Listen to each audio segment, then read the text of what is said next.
Ayan mga ka-viewers, yung taga-tikim ko nakakuha na ng isang piraso, oh. Ang bilis ah. Good evening mga ka-viewers. So, Ito, ayan. natin. Tamang-tama gusto mo. Alin yung kinuhanan mo? Malit. Kasi ito po, medyo ano nga siya. Medyo tostado ng konti. Pero okay lang din, na? Ayan, saktong-sakto magkakape si Dadong mamaya pagka, ano na yan, pagkatapos niya kain. Natin. Ayan. Half lang. Oh, mas ano to, no? Mas malutong. Toasted. Oo. Mas masarap ito. Okay. Kaysa sa dito. Parehas lang naman yung timpla niya. Pagka-bake lang medyo yung matagal. Lasa, pareho lang. Pero yung Texture. mas crispy to. So, ibalik ko to. Okay lang.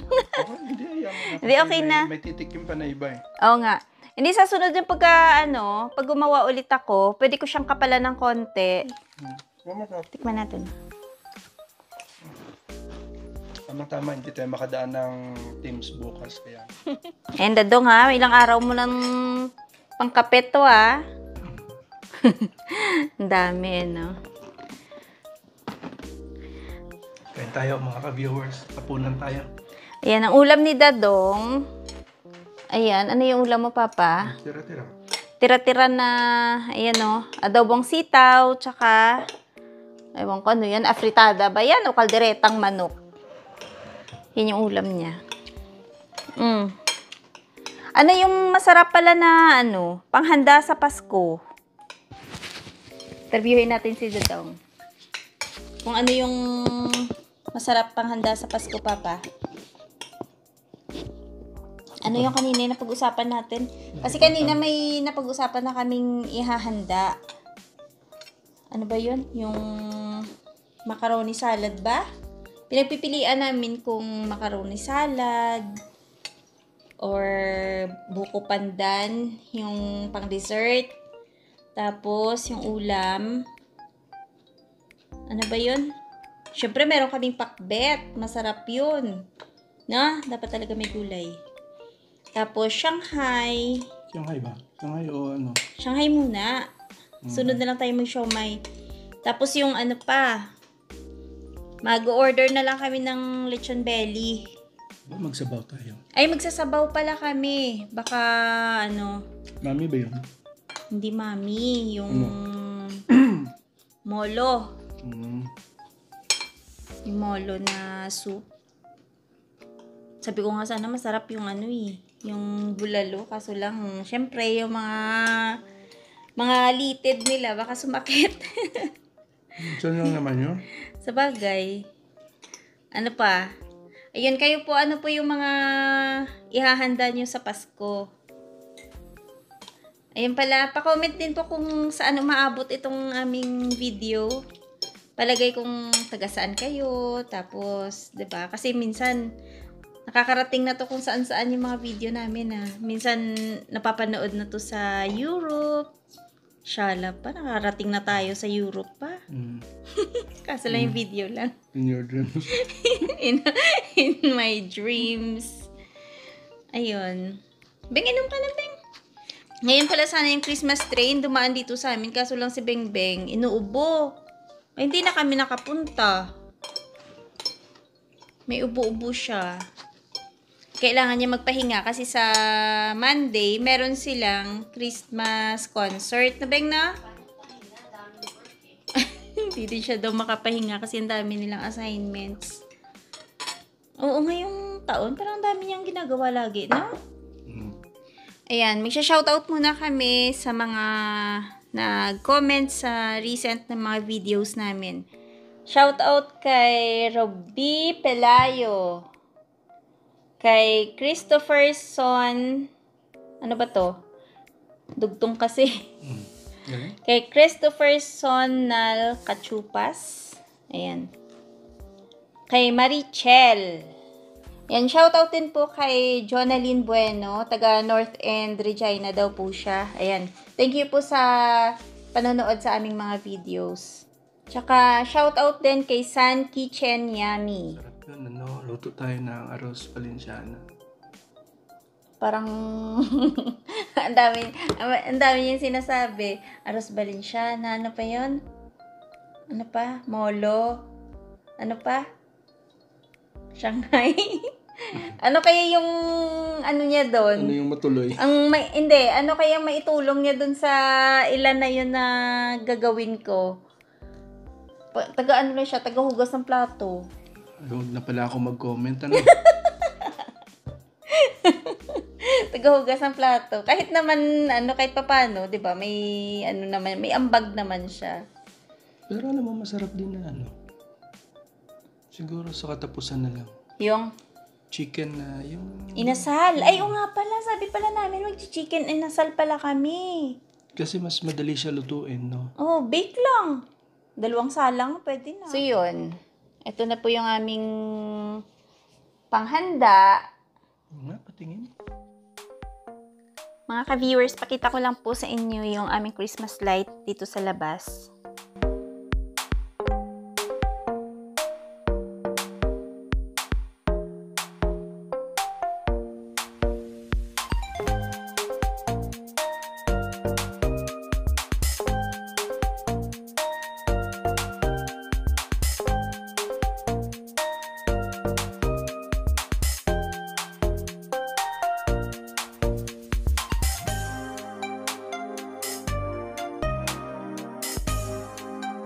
So, bitbit ko pong mga pang-baking natin na gamit kasi gagawa po tayo ng half moon cookies. So, ito po yung gagamitin nating pang-cut mamaya. Ayan, oh. Kasi favorite namin to ni Dadong dati, nung nasa Pinas pa. So, may nakita akong recipe sa Facebook. Tsaka, madali lang po siyang gayahin. Kaya, ito ngayon, pakita ko sa inyo kahit na first time ko lang siyang gagawin. Ayan. Ayusin muna natin lahat ng mga ingredients. So, pwede na po tayong mag-start. Yung una natin ilalagay dito is yung butter. Bale, room temperature lang po yung ating butter. And then, yung ating sugar. Ayan, oh.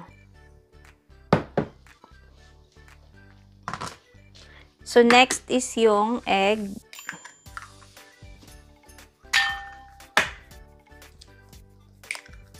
Ayan. Next is yung ating salt.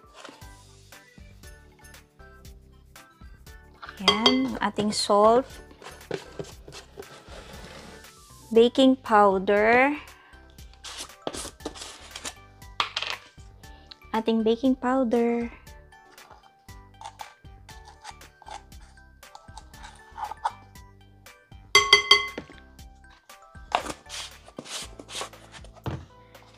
Ang ating baking soda. Ayan. So, i-mix lang po natin siya. Ayan, lapit ko na lang. Ayan, mix lang po natin.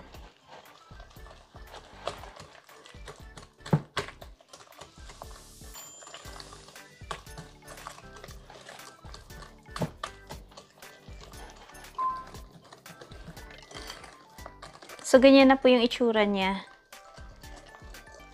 Yan, i-add na po natin yung ating all-purpose flour.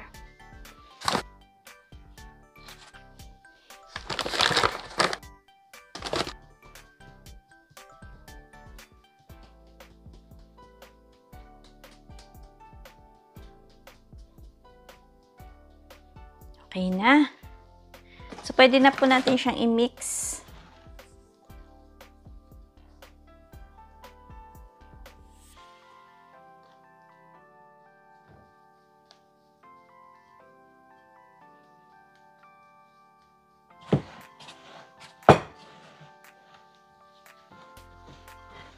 Yung list po ng mga ingredients, ilalagay ko po sa description box. Kaya doon nyo na lang po tingnan.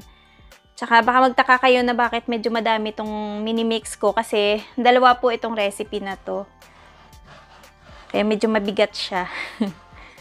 Yan o. Wag lang daw po i-overmix para maging maganda yung kalalabasan ng ating cookies. Yan. Basta ma-mix na siya ng maayos. Yung parang wala nang masyadong powder, okay na yun. Medyo mabigat. So, okay na to. I-chill na po natin siya sa fridge ng 30 minutes. Okay.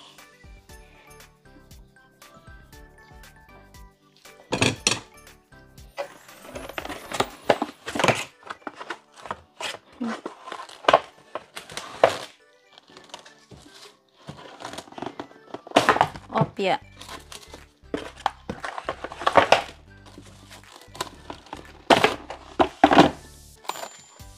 So, ayan. Balikan po natin siya after 30 minutes. So, after 30 minutes, ito na po yung ating cookie dough. Ayan na siya. Chilled na siya. Okay. Naglagay lang po tayo ng konting flour dito sa ating baking mat. At ayan. Parang matigas. Hindi naman. Nag-firm lang siya kasi syempre galing sa chiller. So, ayan po. Nag-chill na yung ating cookie dough. Ayan, may naiwan pa.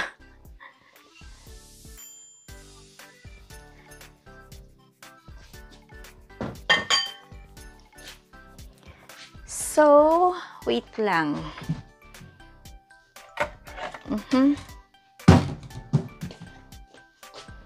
Hatiin ko lang siya sa dalawa kasi nga, sabi ko kanina, dalawang recipe ito. So, dyan ka muna. Yung isa.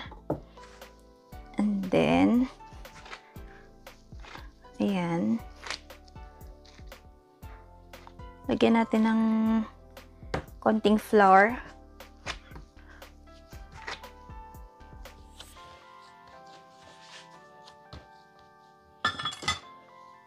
Tapos, i-flatten natin siya. Hindi naman yung flat na flat. Para ma-cut natin mamaya.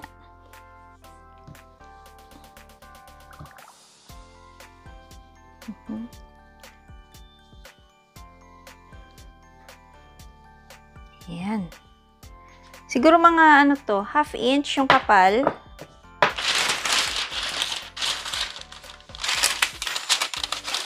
Ayan na po, nilagyan ko lang siya ng parchment paper. Tapos, dito natin ilagay yung ating cookies. So, ayan. Alisin muna natin to. Ayan.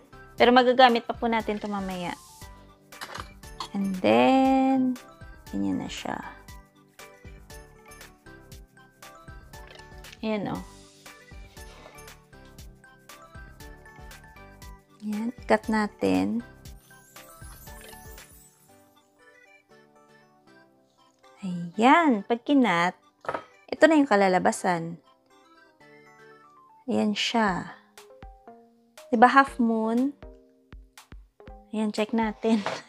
Check natin kung perfect to. Ayan nga.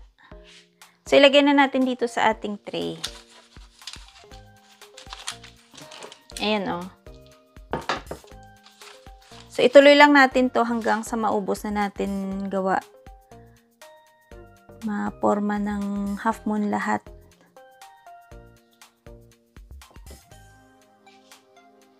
Ayan.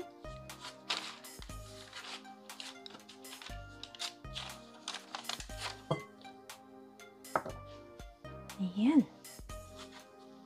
So, ito pong natira, bilugin natin ulit, tsaka ikat natin ng ganun pa din. Ganung shape pa din.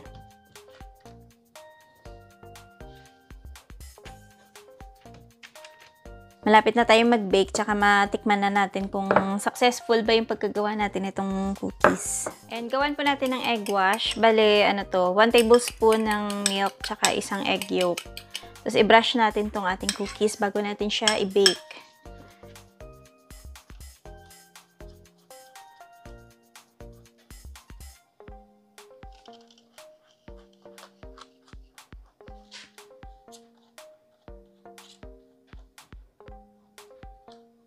So, ayan.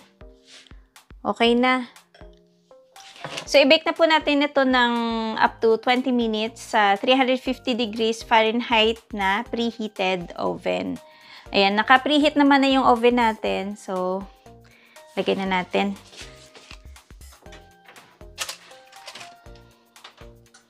Ayan na. So, ayan, nakaka-excite. Ang bango.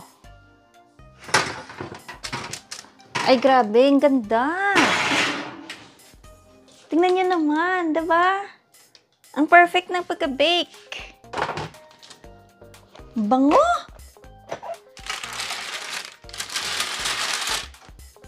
Oh. Ayan. Diyos ko, ang bango. May pangkape na naman tayo. Salang ko muna yung isa pang tray. Ayan, oh.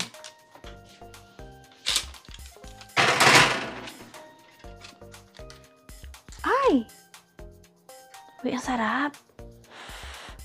Tikman natin.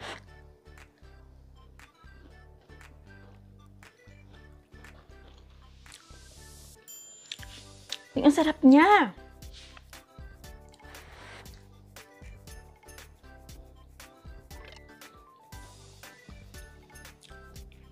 Gantong-ganto nga yung binibili namin dati.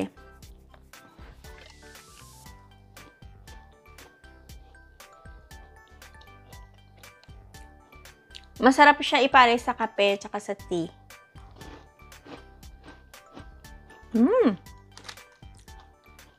Sakto.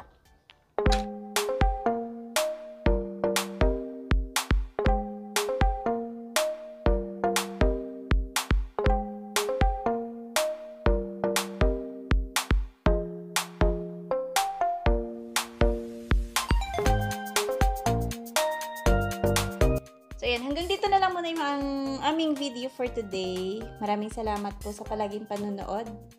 Ingat-ingat. Bye-bye. Salamat mga viewers. Nagmamadali na po kasi pagod na siya. Kararating lang kasi galing trabaho eh. Bye-bye. Pa-share na lang po kung ano yung mga ano din ninyo ha. Mga ihahanda. Hindi naman natin kailangan maghanda talaga ng sobrang dami, no? Kasi kailangan din naman natin magtipid. Sa mahal ba naman ng mga bilihin ngayon, 'di ba? Kahit simple lang, basta sama-sama yung pamilya, tsaka syempre, 'di ba? 'Yun lang naman ang importante. Magkasama during pagsalubong sa Pasko. At ayun, masaya na 'yun, 'di ba? Yun na, hindi na natin kailangan pabonggahan talaga sa mga ihahanda. Ayan, ingat-ingat. Bye-bye. Happy weekend po pala kasi Friday pala ngayon. Nag-edit muna ako kasi late na yung aking upload.